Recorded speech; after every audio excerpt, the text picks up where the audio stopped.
So it's really interesting when you peel back the onion, you kind of look at it from a high-level view, and you see some of these breakdowns in the system. They were there, like some supply chain breakdowns were there before COVID, and COVID's really shown a light on the inefficiencies in certain areas.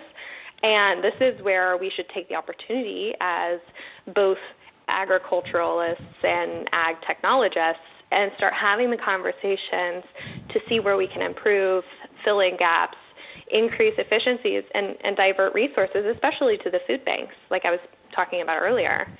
I just wanted to comment that you had mentioned, about how we see the pictures and we see the men baling hay and we see the men doing the work. And that's one of our biggest problems. We don't ever get a chance to see the women doing the work. People don't seem to take pictures. People don't seem to write the stories unless they're a novelty. And I think that it's so important that you have a show like this where the women doing the work are the ones doing the speaking. So thank you for that. And with regards to the euthanization of some of the livestock and the destruction of some of the crop, it's not due to illness. They're not being euthanized for illness. It is because of the super efficiency and streamline of our food system.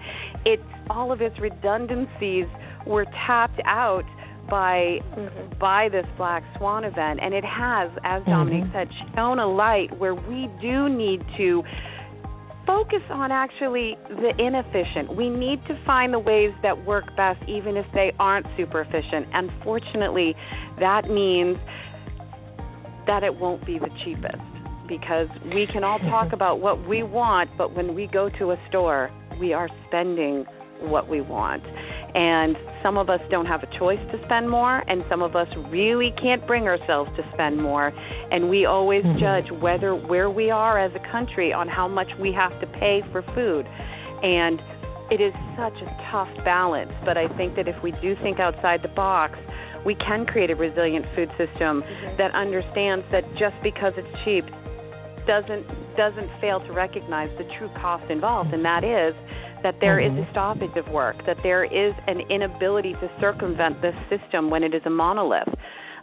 So there's so much work to be done, and as a dairy farmer, I know that we're a part of it between our work with sustainability, our work with making sure that our school systems and our food pantries and our food banks receive the food that they need, and that their systems and their distribution and their storage, their needs are met. And this is something we've been working on for a while. We didn't need COVID-19 to say we needed to work on it, but as a dairy industry, we have stepped it up specifically for it, and our co-op has definitely moved forward because of COVID-19.